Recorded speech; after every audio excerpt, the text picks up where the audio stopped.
Muy bien, y tenemos el agrado de tener en nuestros estudios al licenciado en Psicología Matías Muñoz.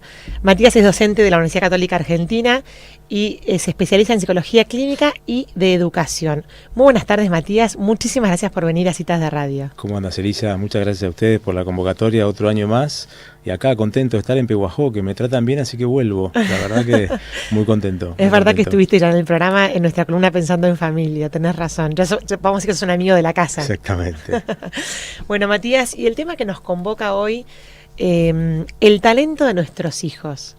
¿Por qué decidiste, porque en el fondo es una iniciativa propia tuya, plantear trabajar sobre el talento de los chicos? Soy medio un apasionado de este tema del talento y sobre todo en la adolescencia, donde hay un tema fuerte con la identidad, donde la pregunta del adolescente es ¿quién soy yo? Y si yo tengo esa pregunta dando vueltas en mi cabeza, mucho menos puedo saber qué me entusiasma hacer en la vida o en qué soy bueno. Entenderíamos por talento ese lugar donde se juntan la pasión y la aptitud. Ajá. Cualquier experiencia donde yo tenga facilidad para hacer eso y además me entusiasme eso que hago. Uh-huh. Habría que diferenciarlo un poco de lo que es ser un superdotado, ¿no? Que superdotados hay muy pocos en el mundo y generalmente son personalidades que no la pasan del todo bien porque tienen tanto nivel de inteligencia que les cuesta adaptarse. Esto es pensar que todas las personas tenemos talentos, uh-huh. Por más que tengamos un hijo con dificultades escolares.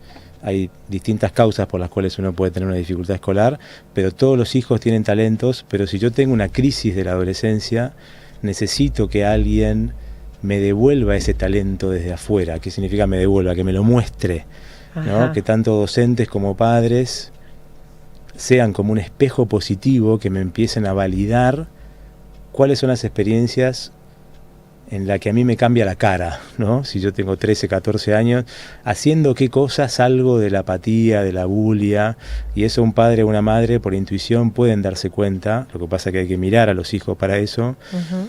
En qué experiencias ellos tienen esa cara de entusiasmo y además tienen la facilidad. Hay un concepto que yo tomo de Ken Robinson, que es un pedagogo inglés, que se llama el elemento, que él dice que todas las personalidades tenemos un área donde convergen la pasión y la aptitud. Y ese es un elemento personal que tenemos que descubrirlo a lo largo de la historia personal.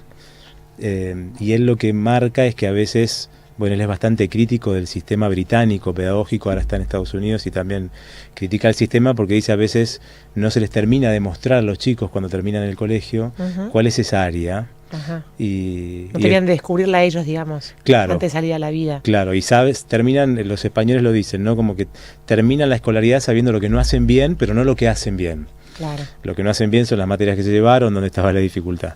Entonces, claro, es importante que los docentes y las familias trabajemos juntos en red uh-huh. y que podamos validar a estos chicos porque eso es lo que fortalece la autoestima y además, sobre todo, para que después puedan hacer un proyecto de vida. Justo ahora volviste a decir el verbo ese por el cual te iba a preguntar, validar. Uh-huh. Me parece una palabra bastante clave en todo este proceso, ¿no? ¿Querés explayarte un poquito más sobre qué significa validar? Sí, validar sería, yo te muestro lo mejor que veo en vos. Que para eso digamos, para eso te tengo que mirar, no es lo que a mí me gustaría que vos seas, no es lo que yo quiero ver en vos, sino es lo mejor que yo veo en vos. Y ahí aparece todo un desafío que si querés ahora después hablamos, porque acá se empiezan a jugar las expectativas de los padres. Claro. Que a veces no coincide con el elemento de nuestro hijo. Cuando hablas de validar, también se me resuena en la cabeza el tema del amor de pareja también, porque el amor debe implicar la validación del otro en cuanto el otro es, ¿no? Sí, si yo tengo padre o madre que entre sí se validan en la pareja y yo veo que se respetan mutuamente y se rescatan lo positivo por sobre la crítica, uh-huh. Me va a ser más fácil ir creciendo también a mí en mi autoestima uh-huh. y a ese papá y mamá que se pueden validar entre ellos también le va a ser más fácil validar a los hijos, ¿no? Claro. Y cuando un hijo es validado por un padre o una madre, no solamente la autoestima empieza a fortalecerse, sino que se siente amado por esos padres. Es un acto de amor validar a un hijo. Porque tengo que salir de mí para ver lo que más me gusta de vos, ¿no? Claro. O lo mejor que yo veo en vos. Claro. Y eso tiene que hacerse explícitamente, ¿no? A veces los padres creemos que los hijos ya lo saben, y los hijos no lo saben, lo tienen que escuchar. Claro, sobre todo por la etapa. No basta con sentirlo, digamos. No, claro, no basta con intuirlo, con sentirlo o con suponer que mi papá está orgulloso de mí por esto que yo tengo. Necesito que me lo diga. Y ahí tenemos que entrenarnos los padres, porque a nosotros no nos han validado muy explícitamente en las generaciones anteriores, así que tenemos que entrenarnos en cómo hacer para poder decir esto. Claro. Que es una conversación corta, pero que nos cuesta mucho tener, porque muchas veces le tenemos miedo a la emoción que se va a generar con eso. Claro. Probablemente o padre o hijo se emocionen y a veces nos cuesta atravesar ese momento. Claro. Pero es muy enriquecedor para los dos. Claro. Bien. Ahora, cuando uno está en esa búsqueda del quién soy yo, digamos, uno como padre o como docente debería poder como mostrarle una variedad de alternativas al chico para que en alguna se encuentre más cómodo que en otra. O sea, ¿qué consejo nos das o cómo encaramos esa búsqueda de la identidad?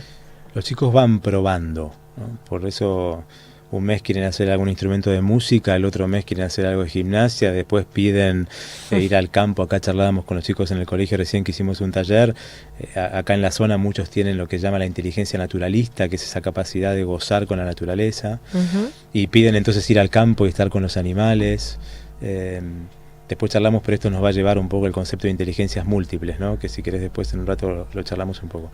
Pero los chicos van chequeando esas actividades. Yo siempre le digo a los padres, bueno, no hagan grandes inversiones, ¿no? Claro, le comprás la guitarra el primer mes que arranca. Y no, la verdad que es mejor que empiece con la guitarra del tío, que está media desafinada, que quedó dando vueltas en la casa, pero que vaya probando y que pueda sostener ese esfuerzo un tiempo. Bueno, ahí venía mi pregunta. Gracias por ese comentario, porque uno nunca sabe hasta cuándo tiene que presionar para que continúe la actividad, para educarlo en la responsabilidad, para que asuma el compromiso que empezó.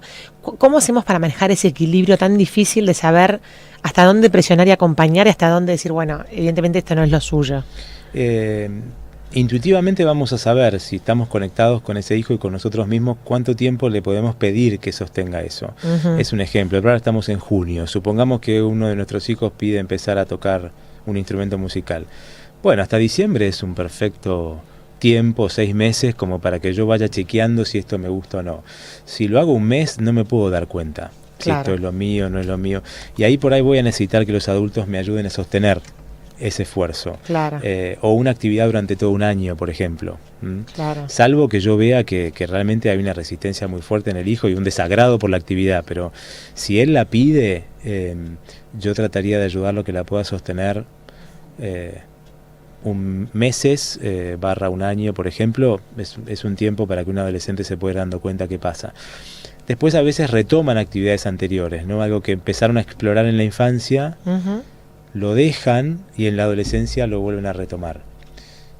Recién charlábamos con los chicos en el colegio. El talento termina apareciendo. Si hay talento, está. Emerge. Es como si la mente y el cuerpo lo pidiesen, ¿no? Entonces por ahí a los 4 o 5 años yo empecé a mostrar toda una capacidad para armar con los bloques cosas, para manejarme en el espacio, todo lo que se llama la lógica espacial o la inteligencia visual espacial.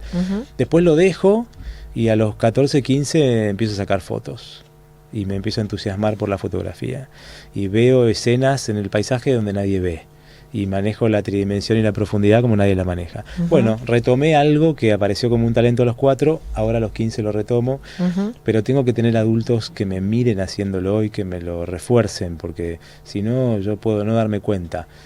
O sea, tenemos que saber que un adolescente no sabe en lo que es bueno. No lo sabe por la etapa de la vida en la que está. De hecho, muchos piensan que no son buenos en nada. Y muchos lo dicen directamente, ¿no? Mi cabeza está vacía, me siento hueco, yo no soy bueno en nada, tal cual. Y ahí hay que ayudarlos desde afuera. Si los que me validan encima son las personas que más me quieren, mi papá y mi mamá, ese mensaje es mucho más potente.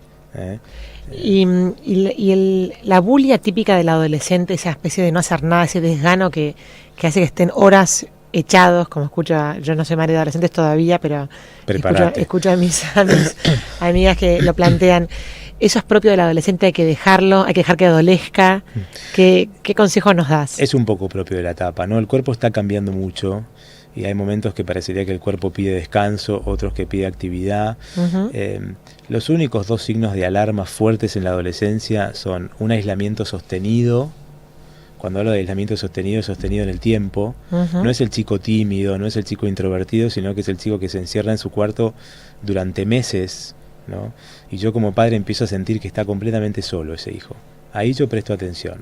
No me preocupa mucho que esté echado en un sillón viendo tele un rato o que duerma 12 horas. No me preocupa mucho. Me preocupo si lo veo aislado. Aislado de sus pares y sí, de ustedes. Sí, de la familia y de sus amigos. Pero con ese aislamiento sostenido que yo ya empiezo a sentir que lo pierdo a mi hijo, como que lo pierdo de vista en ese sentido, ¿no? O el tema de la regulación de los impulsos, ¿no? Que haya un altísimo nivel de impulsividad. No es el hijo malhumorado, no es el hijo gruñón, es un hijo altamente impulsivo. Ahí también presto atención porque puede haber algún otro tipo de riesgos. Pero volviendo a lo que preguntabas, esa bulia es un poco propia de la edad. Mientras que la vaya variando, mientras que eso lo vaya variando con actividades y yo vea que eso no es un estado permanente, en principio trataría de tolerarlo. No es fácil en la vida de la familia, pero también nos puede ayudar a nosotros a parar un poco tener un hijo así, porque a veces nos lleva a disfrutar un poco nosotros de estar tirados viendo televisión con ellos, ¿no? Claro. Y parar nosotros la hiperactividad en la que estamos todo el tiempo metidos. Así que a veces hasta esa especie de abulia de un hijo nos ayuda a nosotros a parar y disfrutar de la vida un poco más.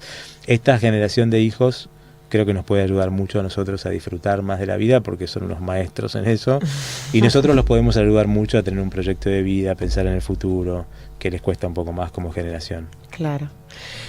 Hablaste antes del tema del manejo de las expectativas, ¿no? Cuando uno habla de la validación. ¿Querés profundizar un poquito más en eso? Sí, vamos a charlar un poco hoy a la noche en la charla, que después charlamos de eso, pero en las familias hay un sentimiento que es la lealtad, que es un sentimiento que une a la familia, que es importante que lo veamos como una emoción, ¿no? Es un estado emocional, la lealtad familiar, que hace que yo empiece a adherirme a los valores de esta familia o a las costumbres de esta familia. O sea, si yo me llamase López de apellido, porque tengo la lealtad a los López, voy a tomar los valores que me transmiten en esta familia y las costumbres que me transmiten.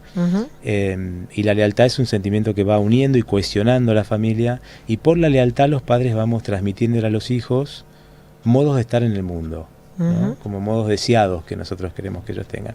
Y ellos los van incorporando por lealtad. Yo les voy a transmitir a mis hijos valores, cómo me gustaría que sean como personas, mis expectativas. Y acá es bueno diferenciar lo que es una misión familiar de un mandato familiar. Una misión familiar es cuando yo delego a mi hijo a hacer algo en el mundo que está adecuado a su identidad.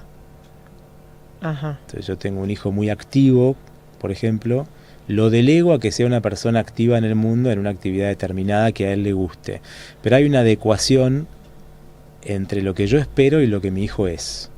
¿Soy claro con esto? Sí, perfecto. Mientras que en un mandato familiar hay una no adecuación, entonces yo delego una expectativa que él va a cumplir por lealtad, pero que no está adecuado a su identidad. Es como usar un talle de zapato que no es el mío. Claro. El hijo se va a empezar a sentir apretado, se va a empezar a sentir como forzado, porque se le está pidiendo algo que no tiene que ver con su esencia. Por ejemplo, una familia de abogados que es abogado del padre, abogado del abuelo, y pretenden que el hijo mayor sea abogado. Exactamente. No es casual que digas el hijo mayor, porque ese tipo de mandatos muchas veces va sobre el primogénito. Hay una ley que usamos los terapeutas familiares, que es la ley de la primogenitura. Bueno, ya en la Biblia se ven un montón de casos donde el primogénito varón mayor es el que lleva sus mayores herencias, digamos, ¿no? Entonces muchas veces esta ley cae sobre el hijo varón mayor. Y ahí hay que distinguir, ¿no? Si yo le pido que él sea un estudiante de abogacía porque a él de chico le gusta la justicia, le gusta la ley, se interesa por lo que trabaja el padre, bueno, eso es una misión familiar. Va a terminar teniendo la profesión de su abuelo y de su padre, pero está adecuada a la identidad del hijo.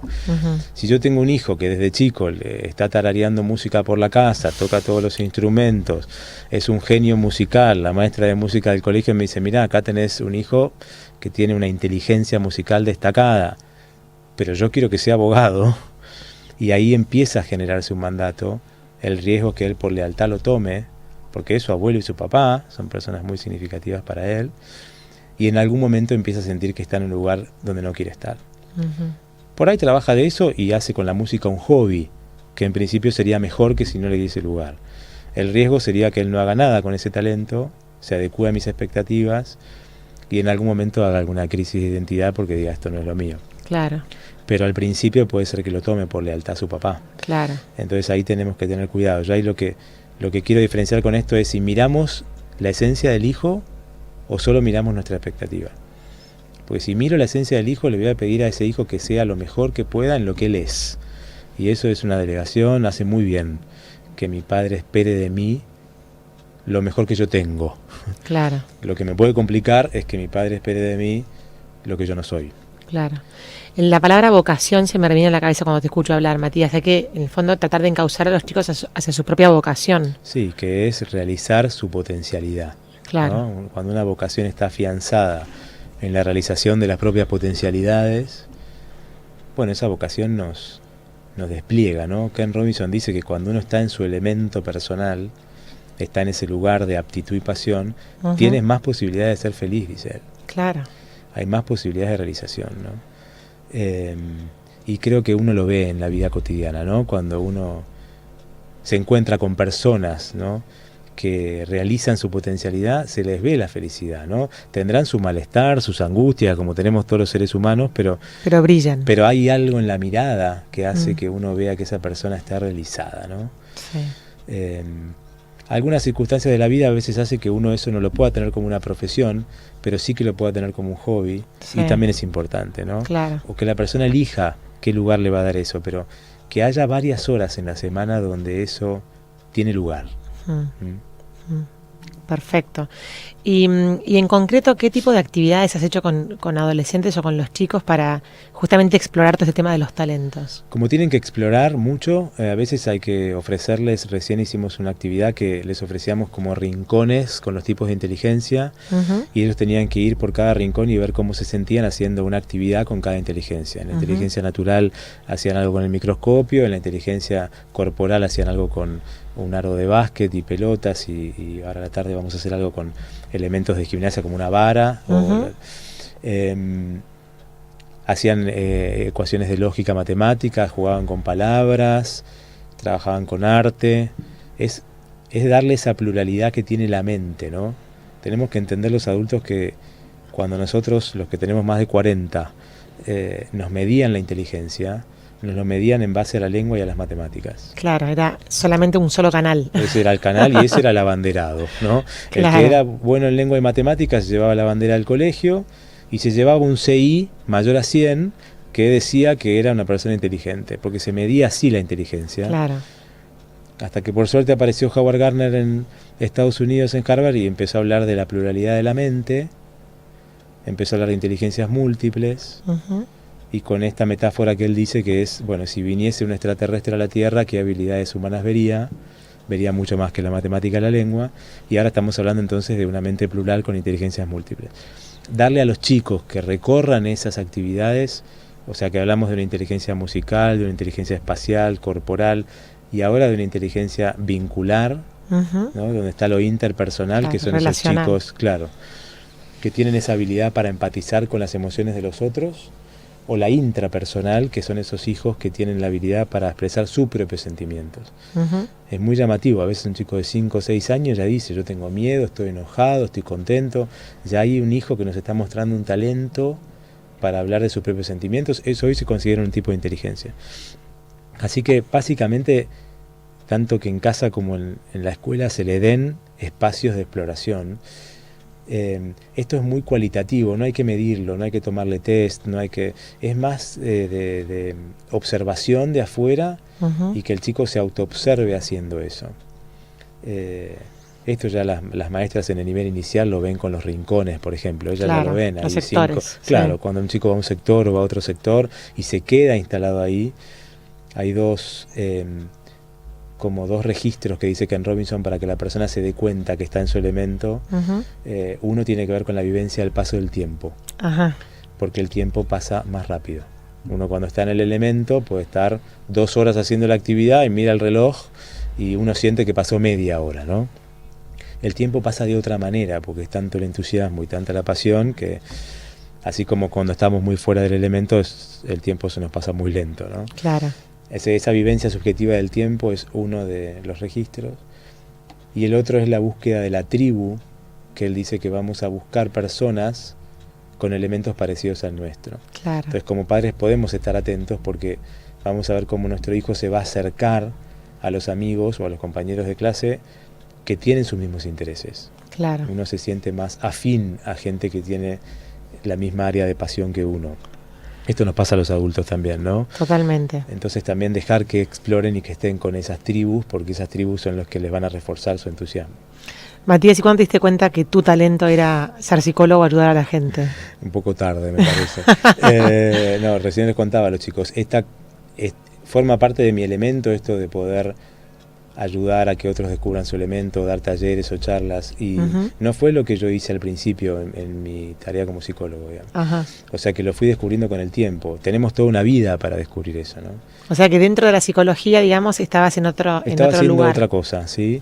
Atendía a más personas, que lo sigo haciendo y me gusta, pero también uno va viendo matices, ¿no? Bueno, y empecé a estudiar administración de empresas, así que antes de psicología. Porque uno va ahí como, bueno, a veces respondiendo a expectativas parentales, todo lo que hablamos antes, hasta que hay un momento que la subjetividad aparece y uno empieza a decir, bueno, creo que esto va por otro lado. Claro. Pero sí, y siempre recuerdo un profesor mío en el colegio que él me dijo en un momento que cuando yo estaba en su clase yo tenía otra cara. Ese profesor era el profesor de psicología. Ah, mira. Yo no lo escuché en su momento. Bueno, lo escuché porque me lo acuerdo, pero no lo registré. Y cuando tuve que pensar el cambio de carrera, me acordé de este señor. O sea que esto es un llamado a los docentes, ¿no? Claro. Validen a sus alumnos.